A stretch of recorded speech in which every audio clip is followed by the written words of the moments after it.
Olá, meus queridos alunos, tudo bem com vocês? Quem está falando aqui é o professor Gustavo Treveiro e hoje nós vamos falar sobre o MOVE, né? O famoso movimento uniformemente variado, certo? Vamos lá comigo então. Bem, o nosso objetivo é entender o conceito de aceleração, calcular a aceleração média, diferenciar o movimento acelerado e retardado e estudar as funções horárias do movimento uniformemente variado. Bem, o que precisamos saber dessa aula? Muito simples, meu querido. Você tem que saber fazer a parte básica de matemática, soma, subtração, divisão, certo? E também resolver equações de primeiro grau aqui, que é muito importante. Então, vamos começar aqui com essa parte que se chama arrancadas, né? Olha que coisa bonita aqui, né? A partir da imobilidade para atingir a marca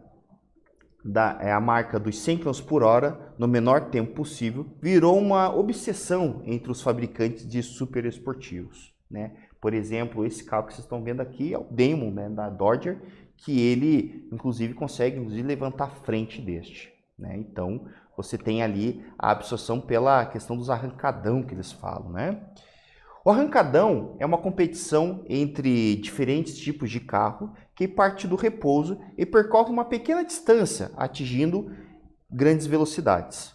Os dragster é um veículo destinado a competições extremas de arrancada. Partindo do repouso, ele consegue chegar a incríveis 600 km por hora em apenas 4 segundos, né? Então, o cara está pensando... O cérebro dele está lá atrás ainda, o carro já está a 60 km por hora, certo? Isso, né, obviamente, competições, né, ninguém vai fazer isso na rua, né? Mas eu quero ver bater o meu Monza aqui, né? Em 600 por hora eu chego só na primeira marcha, certo? Quero ver, certo? Esse Demon aí não é com nada também. Bem, vamos para a gente poder entender, né, brincadeiras à parte aqui, o que é essa tal da aceleração. Bem, a aceleração, na verdade, é a intensidade com que o automóvel altera a sua velocidade em um determinado tempo, como em uma arrancada, é definida como aceleração e pode ser calculada da seguinte maneira: a aceleração é igual à variação da velocidade sobre o intervalo de tempo, ou seja, A igual ΔV sobre ΔT, certo? Então nós teríamos o seguinte: a aceleração, ela representa, nesse caso, como aceleração média também, a velocidade final menos a velocidade inicial sobre o tempo final menos o tempo inicial. Eu só abri os termos do delta ali, certo? E ela é medida em metros por segundo, né? Por que metros por segundo? Porque você tem a variação da velocidade em metros e o tempo normalmente em segundos. Também existe unidades, meus queridos, chamada quilômetros por hora barra segundo, certo? E ela representa o quê? Como também representa o metros por segundo ao quadrado. Ele representa quanto tempo a velocidade de um objeto está mudando em um intervalo de tempo bem definido. Ou seja, quando eu falo que um objeto tem uma aceleração de 6 metros por segundo, significa que a cada 1 segundo, sua velocidade, nesse caso, está aumentando 6 metros por segundo. Ou seja, se ele estava, por exemplo, a 30 metros por segundo, ele passou para 36 e assim por diante. Se eu falo para ele que eu tenho uma aceleração de menos 4 metros por segundo, eu estou dizendo justamente que a cada 1 segundo a sua velocidade reduz 4 metros por segundo, certo? Então, se fosse lá o 30, ele estaria, por exemplo, passando para 26 metros por segundo no primeiro segundo, 22 metros por segundo no segundo segundo e assim por diante, certo? Então, nós temos essa questão aí bem importante. Classificação dos movimentos. Nós podemos classificar o movimento como sendo acelerado ou retardado. O que seria isso, na verdade, né? É muito simples. O movimento acelerado é quando você tem aumento de velocidade, certo? E o movimento retardado é quando você tem uma redução de velocidade. Só que aí nós temos um probleminha de sinal aqui nessa questão. O aumento de velocidade, necessariamente, não quer dizer que o A é positivo. Ele pode ser, dependendo do sistema de referência, tanto positivo como negativo. Aí, para não dar tanto rolo aqui nessa parte, eu fiz a seguinte convenção. Acompanhe no vídeo comigo aqui, ó. Podemos classificar o movimento desde que a velocidade seja positiva, a partir da seguinte relação. Se o A é maior que zero, ele representa um movimento acelerado, ou seja, aumento no modo da velocidade. Se o A é menor que zero, representa uma diminuição na velocidade, ou seja, é chamado de movimento retárdo, certo? Então a gente faz essa. Normalmente, né, nós identificamos, falamos que a velocidade normalmente ela é positiva.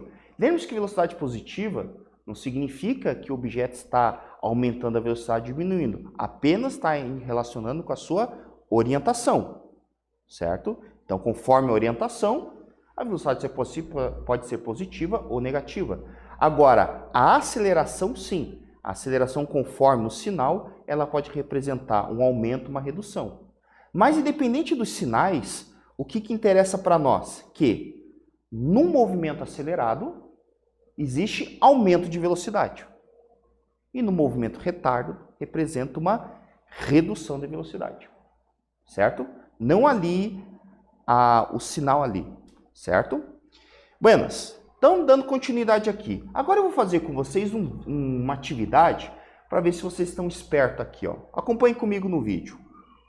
Um ponto material executa um movimento acelerado, de modo que a sua velocidade passa a ser 30 metros por segundo a partir do repouso, em intervalo de tempo de 5 segundos. Qual a aceleração média desenvolvida por este ponto?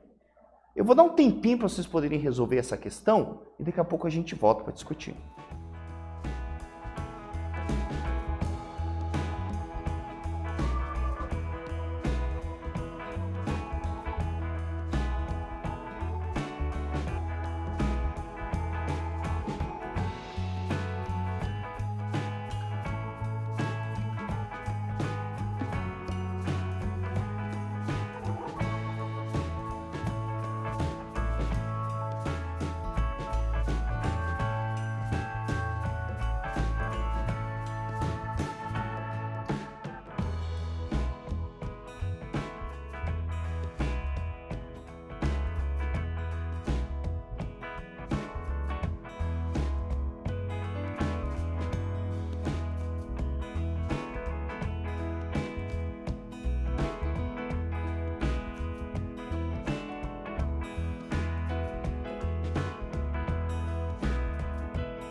E aí, meus queridos, conseguiram resolver o exercício?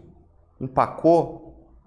Foi lá e empacou com os resultados, né? Eu sei disso. Muitas vezes vocês têm esses problemas ali de, pô, não estou conseguindo fazer tal aqui. Então, a primeira coisa que a gente faz é sempre aquela dica do professor Gustavo. Cara, tira os dados importantes. Então, a primeira coisa que eu vou fazer é o seguinte. Os dados. Eu sei que a velocidade, certo, final nessa situação é 30 metros por segundo. Eu sei que a velocidade inicial é 0, porque o texto falou para mim que existe o repouso. E eu sei que ele passou de 0 para 30 metros por segundo quando ele demorou, nesse caso, 5 segundos, certo? Então, com essas informações aqui, nós podemos aplicar a fórmula de aceleração, certo? Então, nós teríamos aceleração é igual a variação de velocidade sobre o tempo, nesse caso, coloquei a aceleração média aqui, certo? Vou abrir os termos ali, ou seja, aceleração é igual velocidade final menos velocidade inicial sobre tempo final menos tempo inicial. Vou substituir os dados, ou seja, aceleração média é igual a 30 menos 0 sobre 5 menos 0. Certo? Aí, divisão tradicional, nós vamos achar 6 metros por segundo ao quadrado. O que isso quer dizer? Novamente, que a cada 1 segundo a velocidade aumenta 6. E ele demorou 5, certo? Então dá para fazer nos dedos, ó. Ele estava do 0. Então, 6, 12, 18, 24, 30. Então, primeiro segundo estava em 6, estava no 0. Então, primeiro segundo já subiu para 6. No segundo segundo, subiu para 12. No terceiro segundo, para 18. No quarto segundo, para 24. E no quinto segundo, para 30. Certo? É isso que representa a aceleração. Vamos lá, queridos, vamos falar um pouquinho aqui sobre a questão do movimento uniformemente variado. O que ele quer dizer? O movimento uniformemente variado nada que mais que é quando você tem uma aceleração atuando. E essa aceleração ela é constante, ou seja, eu tenho um aumento na velocidade de maneira constante. Como é o caso da gravidade. A gravidade a gente poderia relacionar com o movimento uniformemente variado. Então veja o que vocês estão vendo aqui, ó, né? Existe uma mudança na velocidade, mas você vai perceber que essa mudança é sempre conforme um certo padrão. Então vejam, no instante 0, o nosso veículo estava com uma velocidade 0. No instante 2 segundos, a velocidade deste aumentou para 20. No instante 4 segundos, ou seja, 2 segundos depois, estamos fazendo intervalo de tempo de 2 segundos, a velocidade aumentou para 40. Da mesma forma, quando passou em 6 segundos, a velocidade aumentou para 60 km por hora. E, finalmente, quando chegamos ali no 8º segundo, essa velocidade passou para 80, certo? Um carro rápido, né? Se você passar para 10 segundos, você poderia prever que ele chegou a 100, e assim vai indo, certo? Ou seja, o que eu consigo observar? Que a cada 2 segundos, né, a velocidade ela está aumentando, e também percebam que aqui a distância que o carro percorre é cada vez maior nesses intervalos de tempo. Então não existe um padrão na questão da distância, existe um padrão, né, um alinhamento com a velocidade, mas a gente vai perceber que a distância ela vai obedecer uma outra relação. Com isso, eu consigo relacionar e montar, né, uma expressão que representa esse movimento, certo? Chamado movimento uniformemente variado. Então, eu vou utilizar nesse caso um gráfico velocidade pelo tempo, certo? O gráfico velocidade pelo tempo. Esse gráfico velocidade pelo tempo, eu posso analisar da seguinte forma, né? Aqui, né, se vocês forem observar, foram os dados que a gente utilizou, ó. Partiu do 0, 2 segundos estava em 20, 4 segundos estava na velocidade 40, em 6 segundos estava 60, 8 segundos 80. Então percebam que eu tenho um gráfico que representa uma reta. E como retas pode ser representado através de equações de reta. E eu vou perceber que a equação que eu formo desse gráfico realmente tem um padrão de equação de reta, né? Ela surge através do desmembramento da função da velocidade, né? Melhor dizendo, da equação da aceleração, certo? Que eu acho essa expressão bem interessante aqui, ó, que velocidade final é igual a velocidade inicial mais aceleração vezes o tempo. Ok? Bem, agora eu vou fazer com vocês uma atividade. Quero ver se vocês estão ligados nesta aqui. Acompanhem comigo. Ó. Um ciclista, após percorrer um aclive com velocidade constante de 2 metros por segundo, atinge uma parte reta, plana do percurso, adquirindo uma aceleração de 0,5. Com base nessas informações, determine, item A função da velocidade desse ciclista e B, a velocidade do ciclista após 10 segundos. Eu vou dar uma dica para vocês com relação à função. Função é isso aqui, meus queridos. Ó. É a expressão que eu acabei de falar. V igual, no caso, velocidade final, é igual a velocidade inicial mais aceleração vezes tempo. O que você vai fazer? Quando ele pede a função, você só irá substituir aqueles valores que são os valores fixos, são aquelas constantes, que é nesse caso quem? Né? Quem é constante aqui, ou seja, quem que não muda conforme ali, conforme o tempo. Então, essa é a dica. Então, eu vou deixar esse exercício para vocês poderem resolver e daqui a pouco a gente volta para discutir.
E aí, meus queridos, conseguiram resolver essa questão? Conseguiram discutir? Conseguiram analisar os dados? Vamos lá, então. Primeira coisa, né? Vamos determinar aqui a função da velocidade. Se você for analisar, eu tenho os dados que seria isso aqui, ó. Velocidade inicial, 2 metros, e aceleração de 0,5 segundos. Eu vou vir aqui e vou substituir na expressão que a gente viu antes, né? Que seria velocidade final é igual a velocidade inicial mais a vezes t. E eu vou substituir aquilo que é constante. O que é constante? A velocidade com que ele partiu e a aceleração deste. Ou seja, v é igual a 2 mais 0,5 de t. Certo? Agora, nós vamos falar sobre a velocidade no instante 10 segundos. Então, veja que eu tenho o tempo de 10 segundos e eu tenho a função que eu acabei de fazer ali, né? A grande vantagem da função é que eu consigo determinar a velocidade deste a qualquer instante. Essa que é a grande sacada. Então, a partir dessa ideia, desse conceito, nós podemos fazer a substituição. Veja aqui, ó. Velocidade final é igual a 2 mais 0,5 de t. Se eu substituir o t por 10, eu vou ter o seguinte, Vf é igual a 2 mais 0,5 vezes 10. Multiplico ali primeiro, né? Então vai ficar Vf é igual a 2 mais 5, Vf é igual a 7 metros por segundo. Ok? Bem, vamos lá, queridos. O que a gente viu hoje? As definições de movimento como acelerado e retardo. Lembra-se, né? Aceleração, acelerado quando representa aumento de velocidade e retardo quando tem redução de velocidade. Estudamos o que é o move, que é o movimento uniformemente variado, né? Que ela representa que tem uma aceleração constante. Falamos um pouquinho sobre aceleração média e conhecemos a função horária da velocidade do movimento uniforme. Certo? Aqui está as nossas referências, ok? E eu espero que vocês tenham gostado dessa aula. Não esqueçam de refazer os exercícios aí, tá bom, meus queridos? E abraços e até mais!